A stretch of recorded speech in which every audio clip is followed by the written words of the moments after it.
Okay, we will continue and try to finish up our analysis of Leshem Yichud Kudsha Berich Ushchinte. Last week we spoke about the Yichuda Sheleima, the perfect union between Kudsha Berich Ushchinte, which is, we said, is the same as the union between the name of Yud Kei Vav Kei and the name of Adonai. And there's two ways of those names uniting with each other. One where nature is on top, and one where, not nature, but the name of Hashem that is within nature is on top, and the other one where the name of Hashem, the infinite one, is on top. And obviously we want to get to Yichuda Sheleima, to the higher level unity, which is where the transcendent name of Hashem is the primary. Spoke about the Baal Shem Tov story, about knocking on the door and getting money, and about our AI agents as well. Oh yeah, that's right. We also fabrenged about that. We missed you, the fabrenged, no? But I fabrenged about AI agents, based on what we discussed last week. Okay, now there's a Gemara in Yevamot that says the following, page 105b, says, Rabbi Chia and Rabbi Shimon bar Rabbi Havu Yadvei. Rabbi Chia and Rabbi Shimon bar Rebbe were sitting together. Bitachon minayu ve'amar. One of them opened the discussion and said the following. It says, Hamid parel tzarich sheiten einav lemata. One who is praying has to direct his eyes downward. And the commentary explains, what does it mean downward? Towards Eretz Yisrael. Not towards heavens, but towards the land of Israel. Shneimar, as it stated, Vehayu einai velibi sham kol hayamim, and my eyes and my heart shall be there all the days. And the other one said, Vechadamar einav lemala. No, one who prays must have his eyes directed upwards, towards Shamayim. Shneimar nisa levaveinu el kapayim, as it says, let us lift our hearts with our hands to God in heaven. Ad hachi, in the meantime, Ata Rabbi Ishmael v'Rabbi Yossi legabayu. Rabbi Ishmael, the son of Yossi, came over to them. Amar Leo, and he asked them, what are you guys talking about? You seem to be in an interesting discussion. What's going on? Amrulei, they said to him, Bitfila, we're talking about prayer. Amar Leo, Rabbi Ishmael told them, Kach Amar Ava, my father, Rabbi Yossi, said the following. And this is the point the Gemara is trying to bring. It says, Hamid Palel, someone who is praying, Tzarich sheiten einav lemata, must direct his eyes downward, Velibo lemala, but his heart upwards. When you pray, your eyes should be looking down, but your heart should be looking up. No, kedei sheyidkaimu shnei mikarot halalu, so that you can fulfill both psukim. So what does this mean? I have to do like this. Yeah, how do you do that? Rain. Yeah, just in time. Whoa. Okay. So based on this, what can we understand? We know that even after the destruction of the Beit HaMikdash, the Shechinah, which is Hashem's presence in this world, is still housed to some extent in the Beit HaMikdash where it used to be, by the Koisel, Yerushalayim, right? Where you go there and there's still, obviously not the same as when the Beit HaMikdash was there, but you can still feel stuff. Not sure what our cousins feel when they are in their nice Dome of the Rock thing they have there. But anyways. So we have to direct our prayers down here, meaning down here doesn't mean literally the floor, but down to the Yerushalayim, to the physical Yerushalayim. But then it says, no, what do you mean? The Shekhinah is not here. Shekhinah is in heaven. Shekhinah is up there. You have to direct your davening up there. The Beit HaMikdash is not there. So they're discussing, what do we do? But Rav Yosef says, no, you have to point your heart upwards. And by pointing your heart upwards, you're trying to establish that any physical pleasure is put aside, and you're like living in the heavens from your heart's perspective. But at the same time, you need to look downward, not with your heart, with your eyes, imagining that you're actually in the Beit HaMikdash. So that's done, your look upward through the heart is done through the mind. So. Correct. The mind. And so, Yishmael is the son of who? but of Yossi. Is this the same Rabbi Yishmael, Omer? I'm not sure. 13? Could be another one. I'm not sure. No. I'm not sure. It's a good question. Rabbi Yishmael, he says the same thing every morning for some reason, no? Every day. It's like, okay.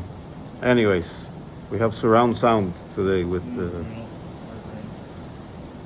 now Chassidut. What we just read is just Gemara. Chassidut reads this Gemara and takes it to the next step.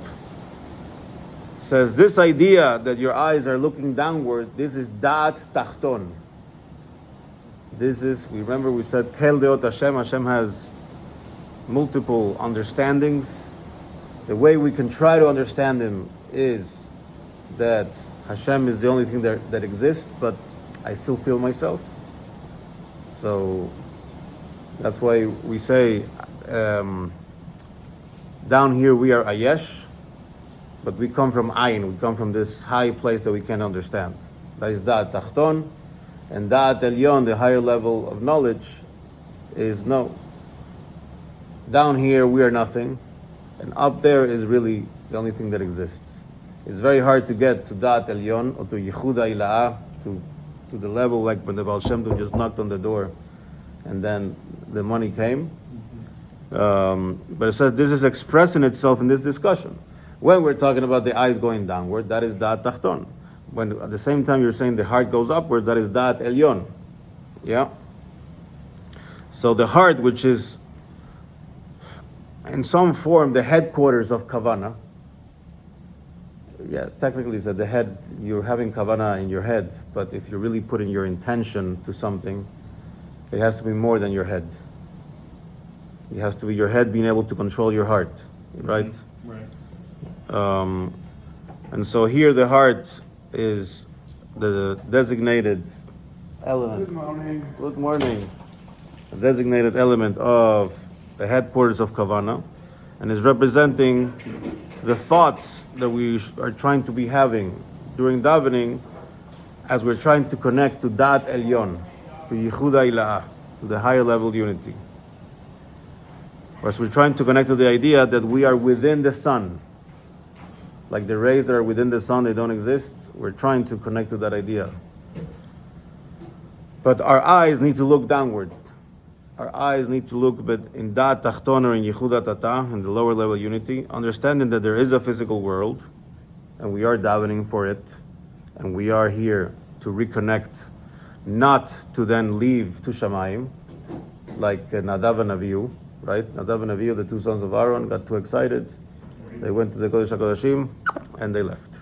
That's a hard parsha to read. You had two others though, right? He had two others, yeah. And so you would say, okay, Daat Elyon, let's just go. Hashem is the only thing that... No, wait. You have to balance both.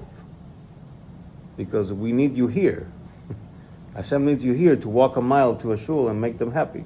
Yes. Like only you can do, right? No, there's people more equipped than I me. couldn't get myself to pass through other shuls. Unless there's a simcha or something, but just randomly go, I couldn't do that. Only you could do that. Hashem needs you to be here. They always have big kiddush there. It's better than this one? Maybe now I don't now we know he- where you went. Now. He makes me do a chayim and helps me do that mile back home, but that's another story. That's good. And so we don't want to leave the body. We want to be within the body, but flying, like the Baal Shem Tov would be flying. So it has to be a balance and a union between both. And when Mashiach comes, this balance and this union between Daat Elyon and Daat Tachton will be completely perfect. And we will be, at that point, in the level of Yosef HaTzadik, which we mentioned he was in this higher level, and he was evaluated, and what was expected of him was on this higher level, where he couldn't even ask for asking for help from the butler was too much.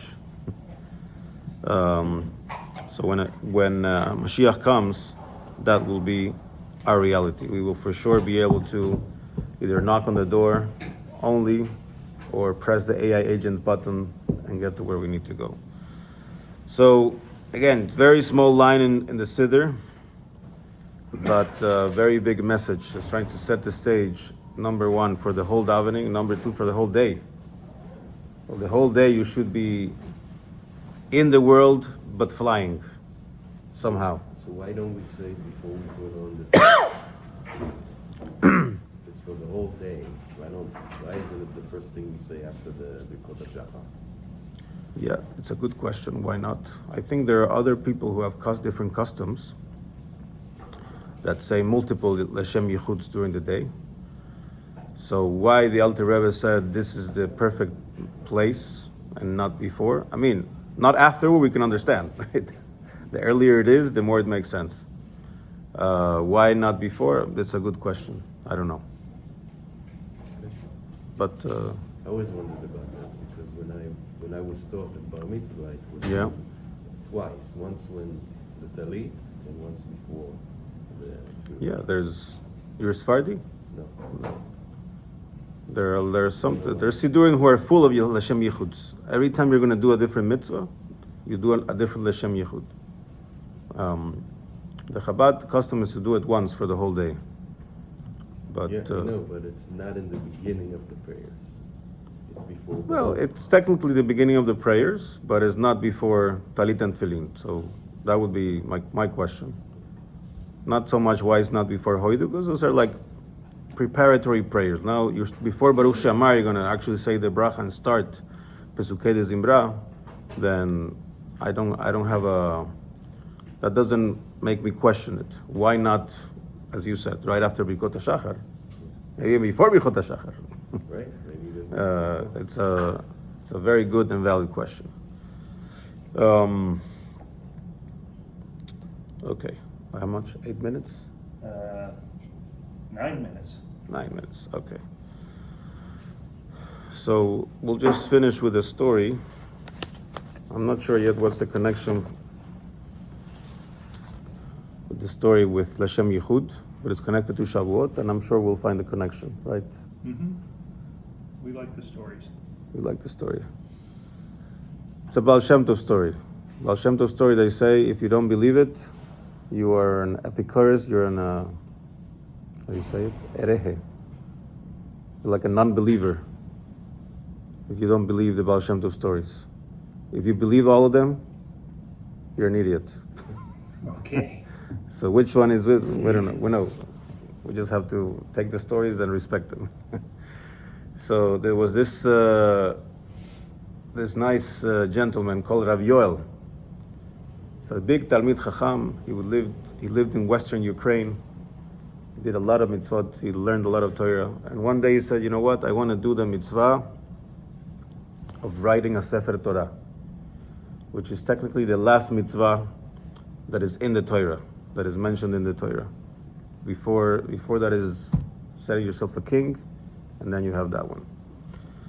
Now, if I'm going to do it, I'm going to do it right. I'm not just going to write a Sefer Torah. So he bought a herd of cows. He brought a shoichet who shecht him. He donated all the meat and kept all the skins to make parchment. Hired the guy to make the parchment, make a lot of parchment for the whole Sefer Torah. And then he hired the best sofer he could find. He gave him a room in his house. Says, you're here, writing the Sefer Torah.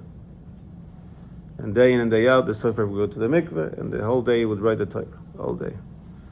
Until months passed, and the Torah was done. Rav was very happy, very excited. Now we have to do a party. Achnasat Sefer Torah, we have to bring in the new Torah. So he was planning this huge party with all the Rabbanim and all the Chazanim and all the Gevirim, all the important people in the area, not just in town, in the nearby towns. Everybody should come. And I'm going to prepare this amazing Devar Torah, and we're going to dance, and we're going to eat, and it's going to be an amazing, amazing party. All right. Beryl, the water carrier, heard about the Achnasa Sefer Torah. Now, the water carrier back then, they would literally just carry water. He was a very simple Jew, and he would daven. Back then, there used to be like regular shuls and the shuls for the people who didn't know much. So he would daven there, and a lot of the things they would do, because they didn't understand enough to learn, is they would say Tehillim. So they would daven, and then they would say Tehillim, or they would say Tehillim, and then they would daven. He heard about this. It's amazing. It's not a Sefer Torah. Rav Yoel is, wow, big party.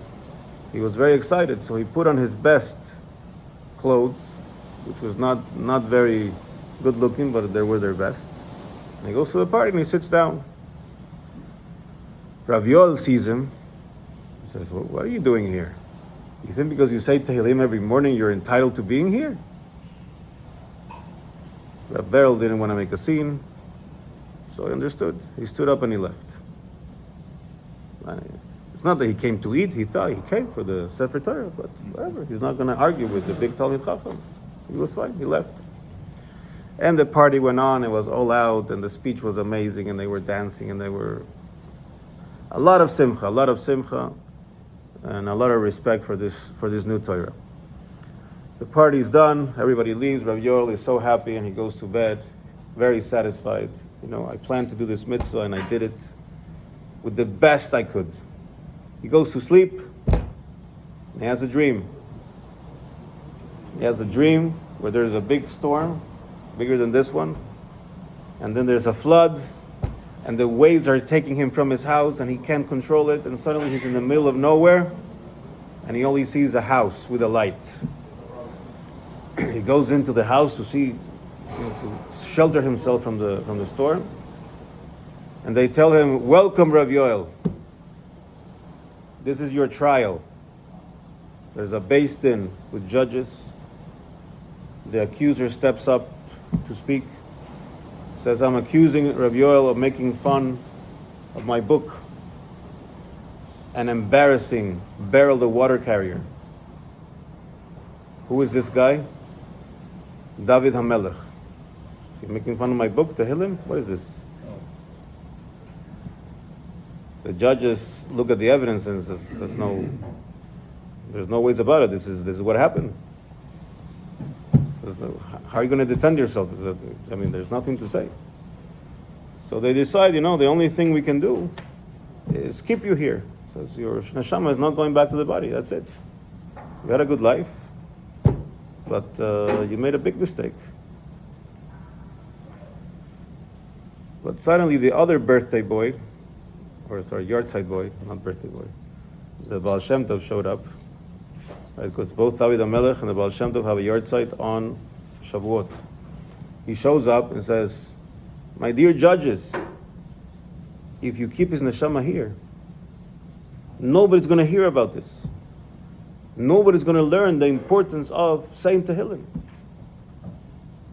Why not send him back and make sure he sends the message to people?"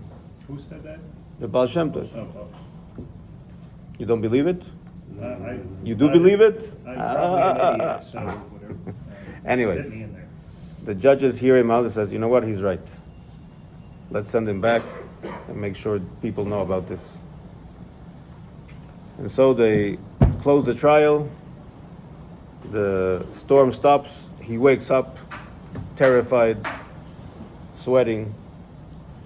The next day, as soon as he can, he goes to the shtibel, where these Jews were. He has to speak.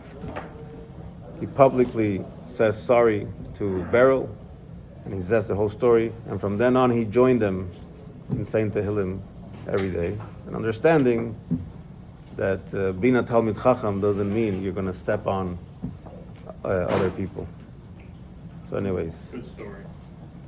you have to have your eyes down and your heart up to make sure you can fly with your feet on the ground.